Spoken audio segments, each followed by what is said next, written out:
예, 자, 오늘은 욥기 19장 말씀을 이제 나누는 시간인데,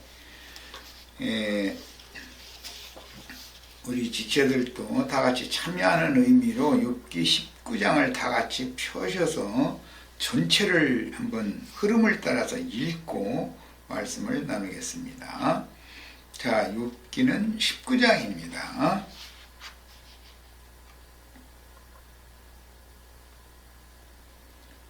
예, 다 욥기 19장 펴셨죠? 1절부터 29절까지 좀 긴 편인데, 예, 한 절 한 절 같이 좀 읽어보겠습니다. 욥이 대답하여 이르되, 이 대답을 하는 것은 앞에서 18장에서 빌닷의 반박과 욥에 대한 정죄가 있었기 때문에 빌닷의 반박과 정죄에 대해서 욥이 지금 대척하는 말을 한다, 그런 뜻이에요. 자, 읽어나갑니다. 너희가 내 마음을 괴롭히며 말로 나를 짓부수기를 어느 때까지 하겠느냐. 너희가 10번이나 나를 학대하고도 부끄러워 아니하는구나. 비록 내게 허물이 있다 할지라도 그 허물이 내게만 있느냐. 너희가 참으로 나를 향하여 자만하며 내게 수치스러운 행가 있다고 증언하려니와 하나님이 나를 억울하게 하시고 자기 그물로 나를 애워서 하신 줄은 알아야 할지니라. 내가 폭행을 당한다고 부르짖으나 응답이 없고, 여기 폭행이라는 용어, 이 하마스라는 용어는 박해당한다는 뜻이에요. 학대당한다, 심한 모욕을 당한다, 그런 말이죠. 응답이 없고 도움을 간구하였으나 정의가 없구나. 그가 내 길을 막아 지나가지 못하게 하시며 내 앞길에 어둠을 두셨으며 나의 영광을 거두어 가시며 나의 관물을 머리에서 벗기시고 사면으로 나를 헐으시니 나는 죽었구나. 내 희망을 나무 뽑듯 하시고 나를 향하여 진노하시고 원수같이 보시는구나.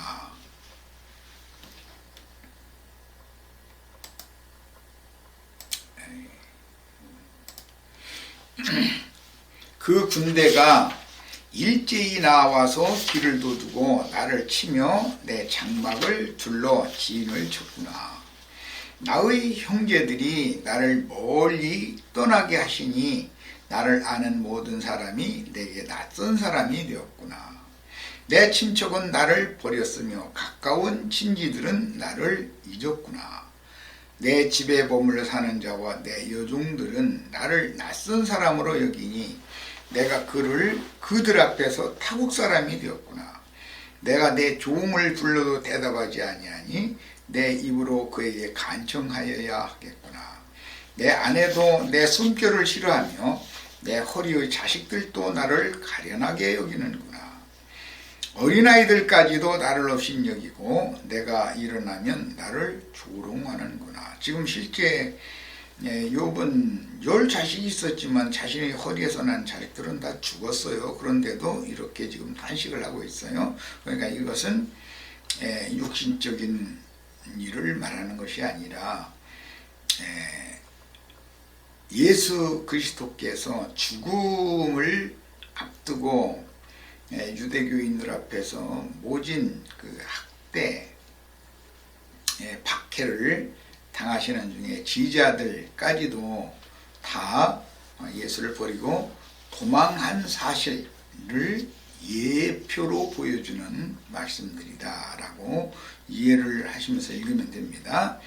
어린아이들까지도 나를 없인 여기고 내가 일어나면 나를 조롱하는구나. 나의 가까운 친구들이 나를 미워하며 내가 사랑하는 사람들이 돌이켜 나의 원수가 되었구나.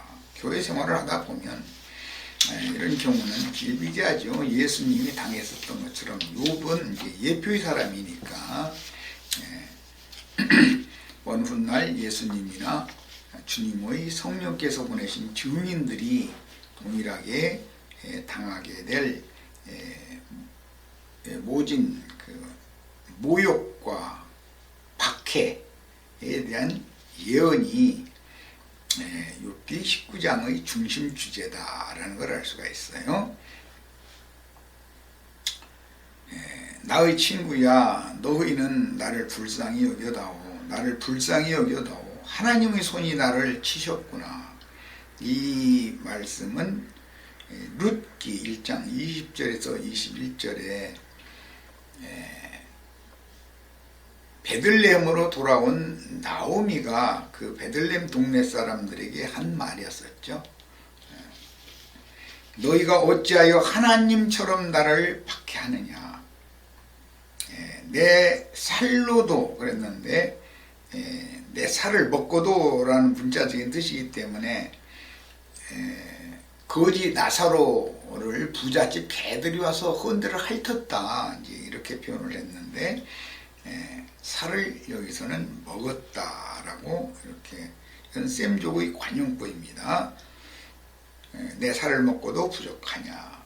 나의 말이 곧 기록되었으면 책에 쓰였으면 철필과 납으로 영원히 돌에 새겨졌으면 좋겠노라.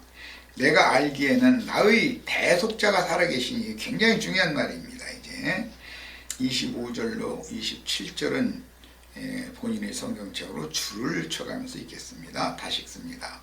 내가 알기에는 이게 욥의 믿음이에요. 나의 대속자가 살아계시니 마침내 그가 땅 위에 서실 것이라.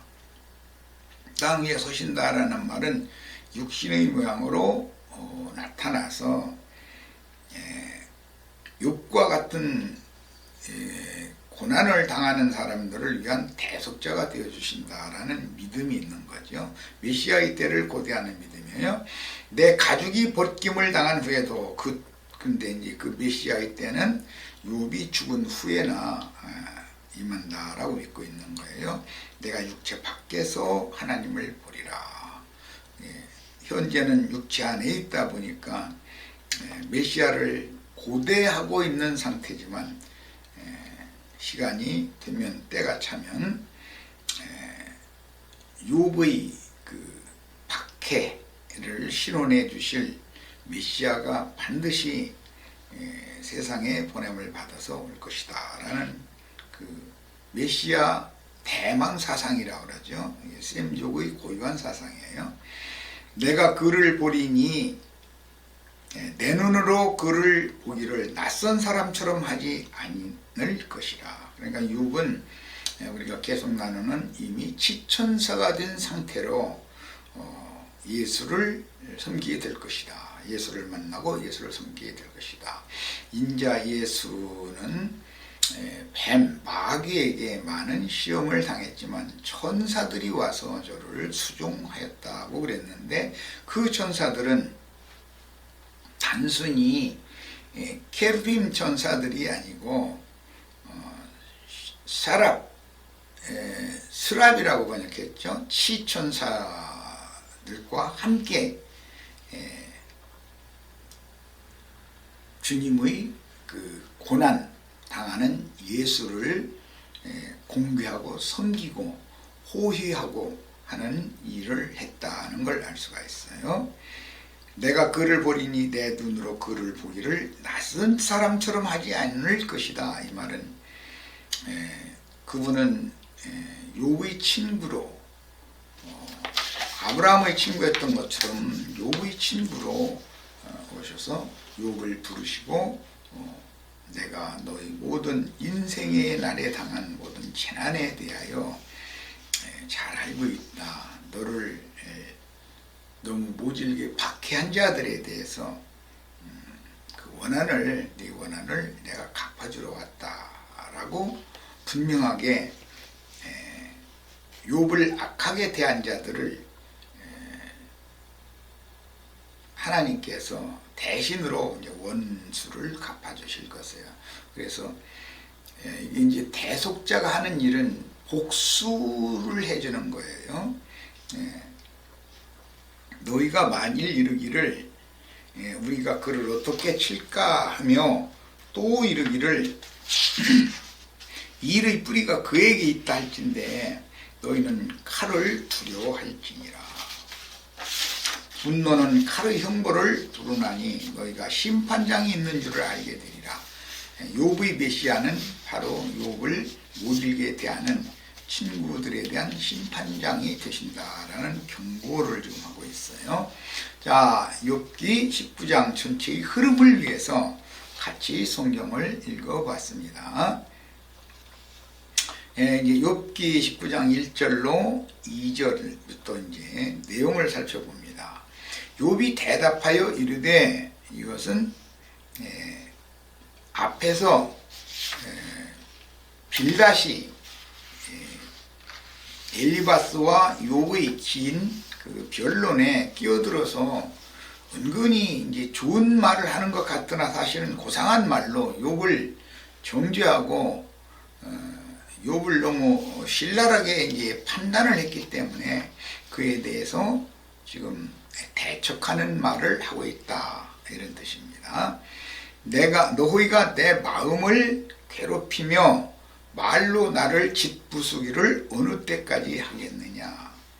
이것은 긴 설명이 필요 없이 인자 예수께서 자기 땅 자기 백성에게 오셔서 구원의 말씀을 선포하시고 들려주셨지만,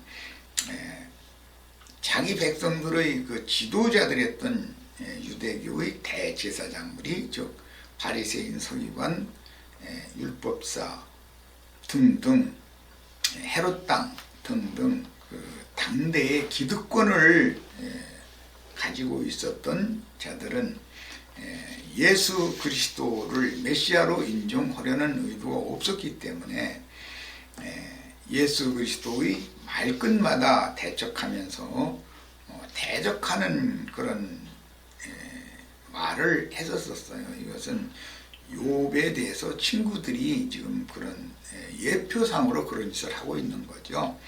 그런데 말로 나를 괴롭히고 나를 이제 짓부수기를 어느 때까지 하겠느냐 그랬는데, 예수님에게 적용하자면 예수를 죽여야만 하는 거죠.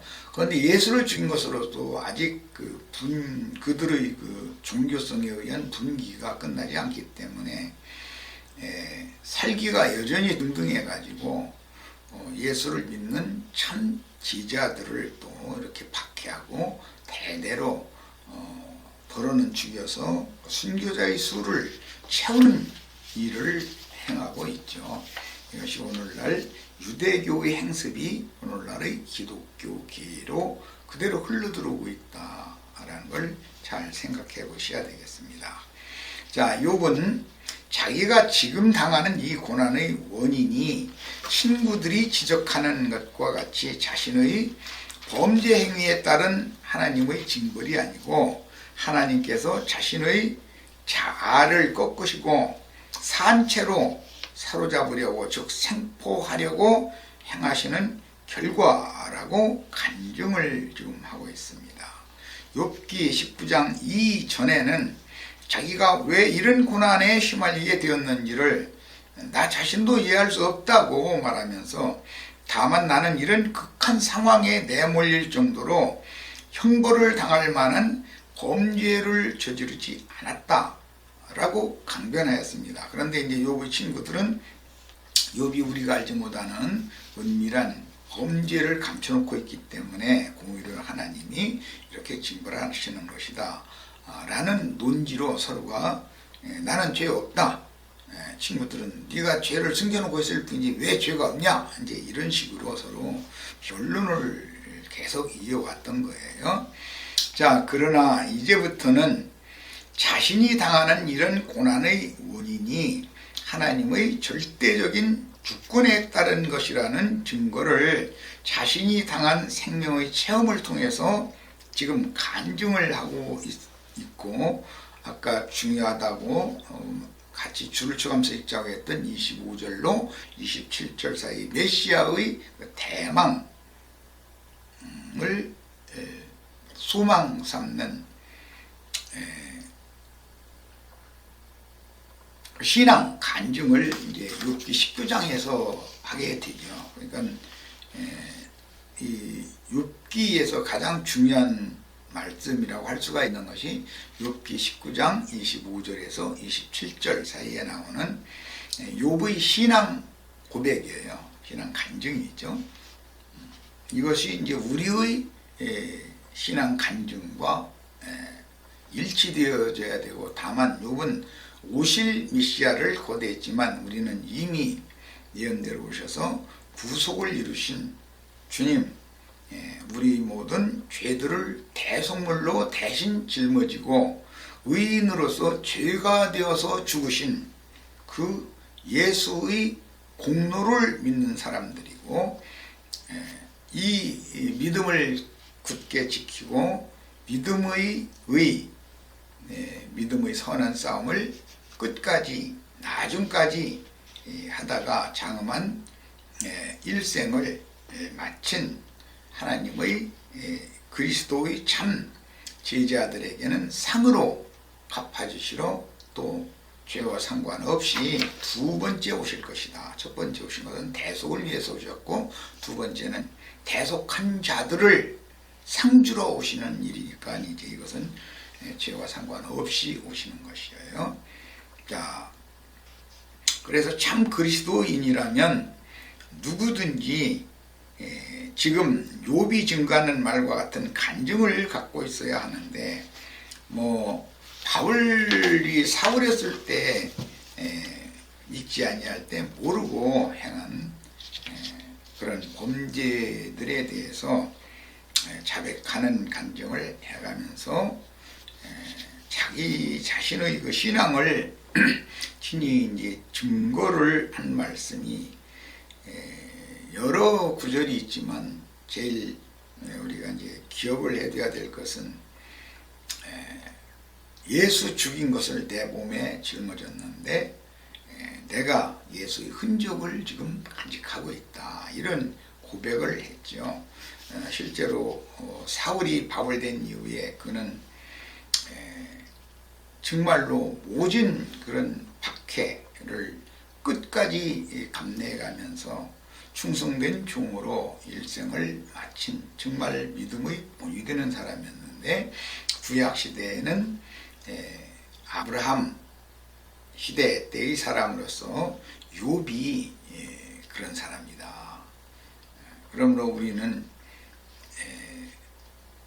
욥의 신앙을 배워야 되고, 욥의 그 신앙 간증을 우리 간증하라는 것을 잘 우리 지체들 기억하시길 바랍니다.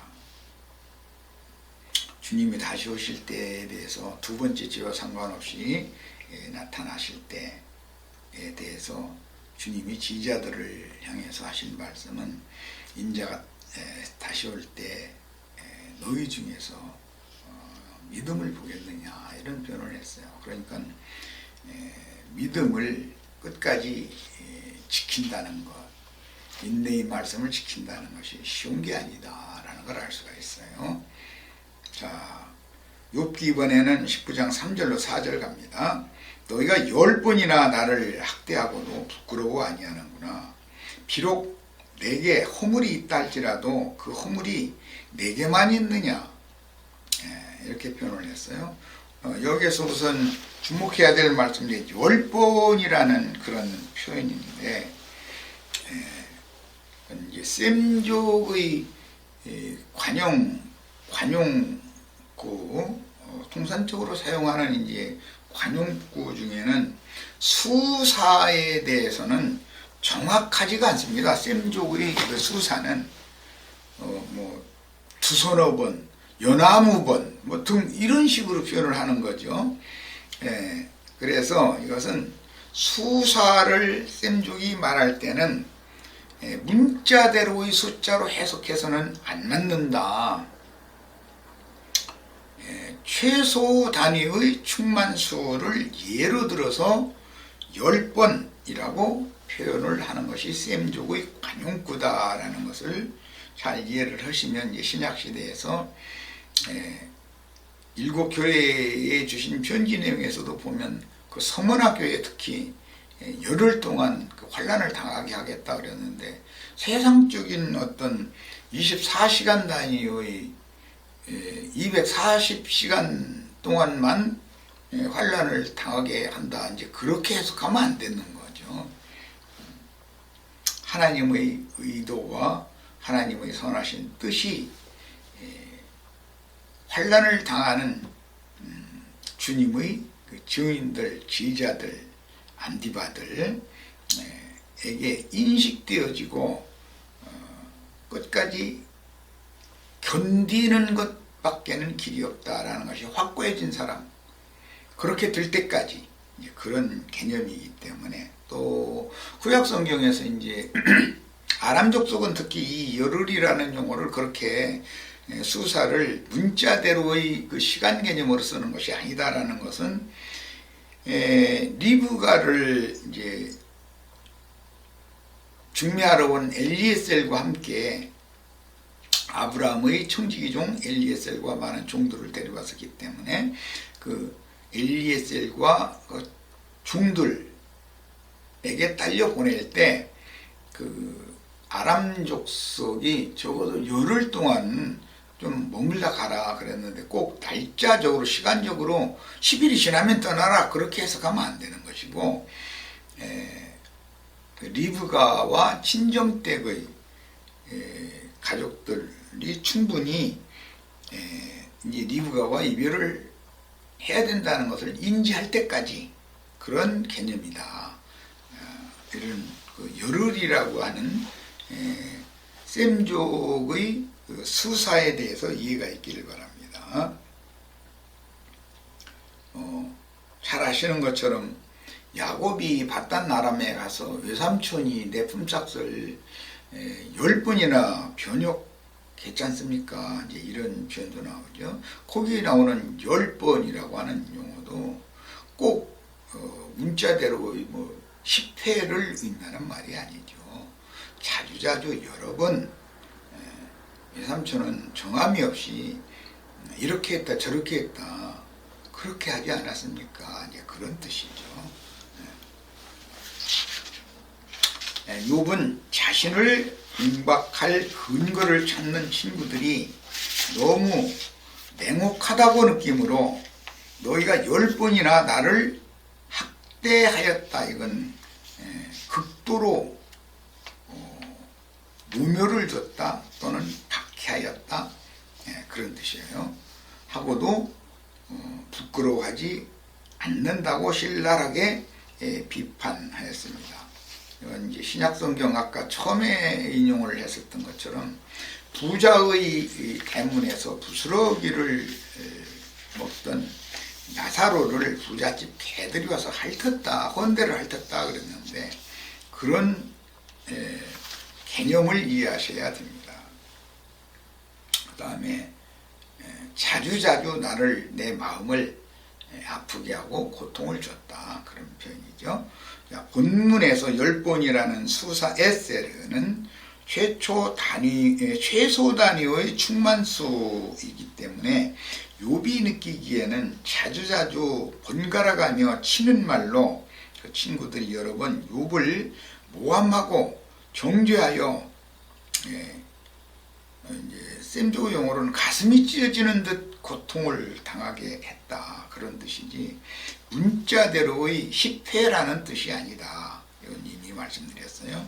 명색이 친구라는 사람들이 이처럼 무죄자로서 고통을 당하는 친구를 찾아와서 따뜻한 말로 위로를 해주는 못할망정 악한 죄인 취급을 하면서 돌아가며 모함하는 말로 정죄함으로 자신이 밖으로 당하는 이런 재난보다 더 크고 아픈 그 마음의 고통, 상처, 이런 것을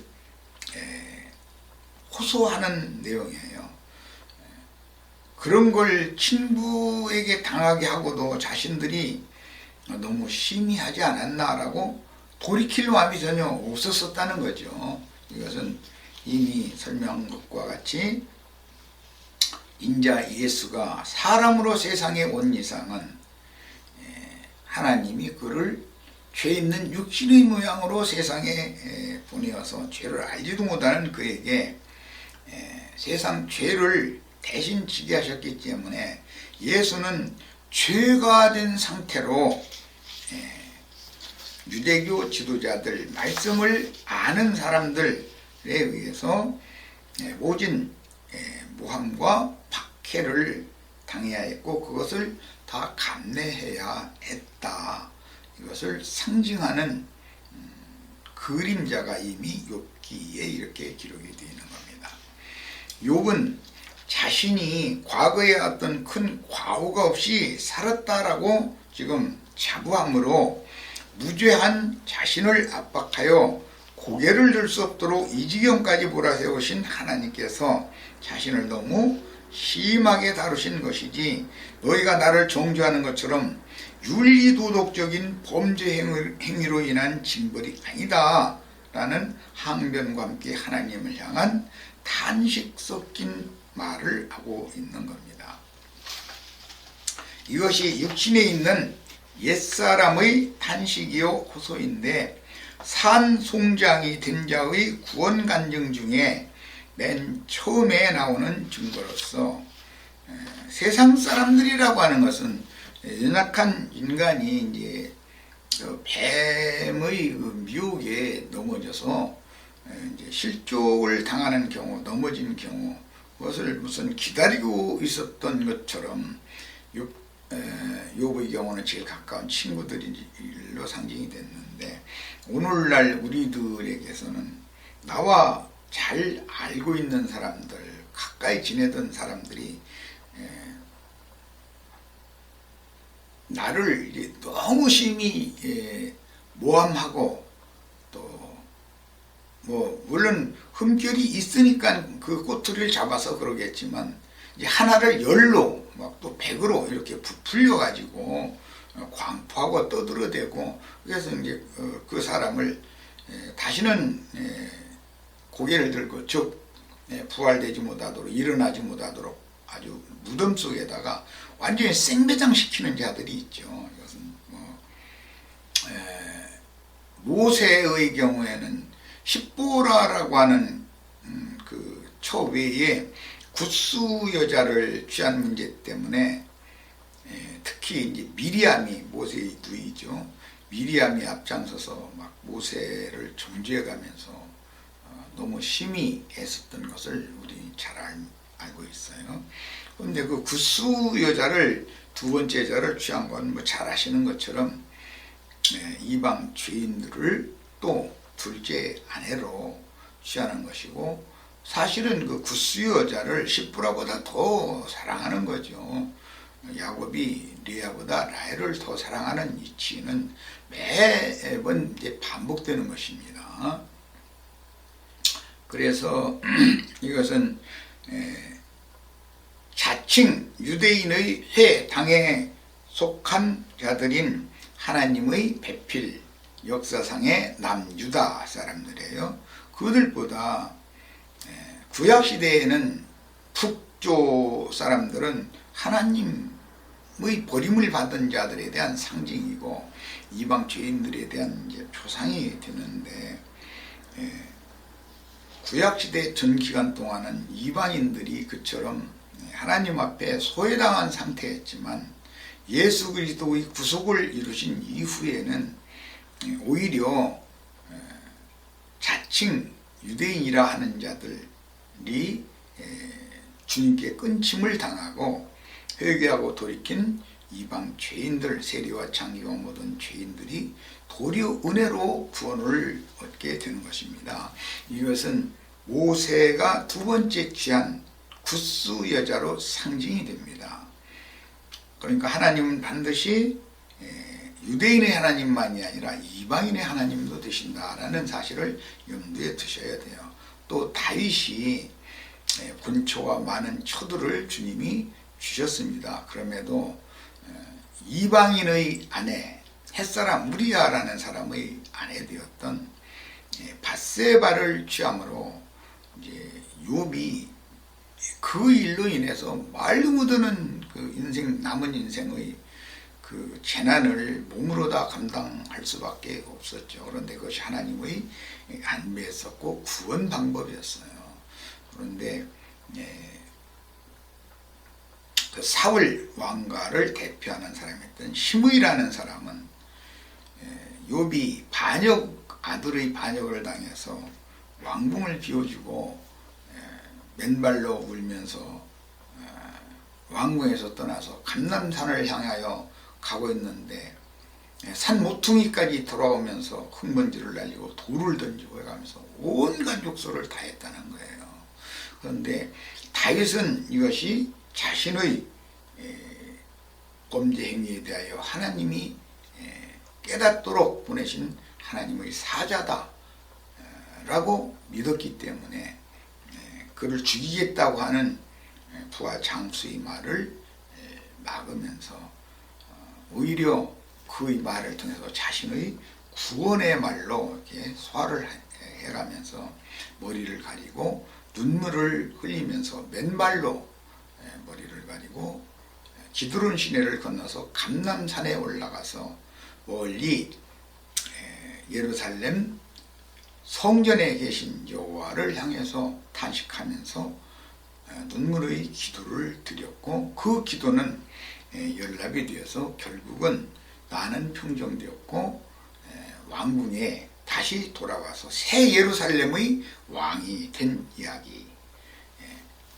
땅의 예루살렘에서는 반역을 당했지만 하늘의 예루살렘에서는 영원한 왕으로 등극을 했던 이야기. 이것이 구약 성경에 기록이 되어 있는 내용입니다. 우선 첫 시간은 여기까지 하겠습니다. 이건 이 카메라의 자료가 커지기 때문에